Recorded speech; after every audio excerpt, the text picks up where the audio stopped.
कुकटपल्ली हल्के असम्बली में बीआरएस उम्मीदवार की जानिब से इंतखाबी मुहिम में शिद्दत पैदा कर दी गई है।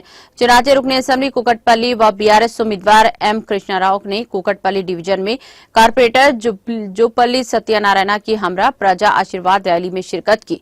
इस मौके पर मुनाकिदा इंतखाबी रैली से खिताब करते हुए रुकने असम्बली एम कृष्णा राव ने कहा कि उन्होंने अपने गांव कुकटपल्ली में एक ऐसा डिवीजन बनाया है जिसमें किसी भी किस्म का कोई मसला नहीं है।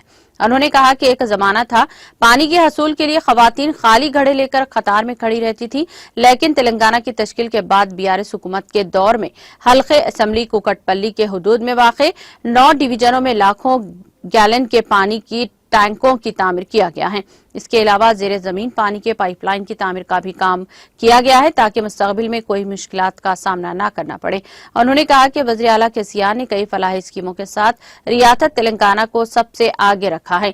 एम कृष्णा राव ने अवाम से 30 नवंबर को मुनक्कद होने वाले असम्बली इंतखाबात में कार के निशान को वोट देकर इन्हें भारी अक्सरियत से कामयाब बनाने की अपील की है। इस मौके पर मुकामी बीआरएस कायदीन और कारकुनों की कसी तादाद मौजूद थी।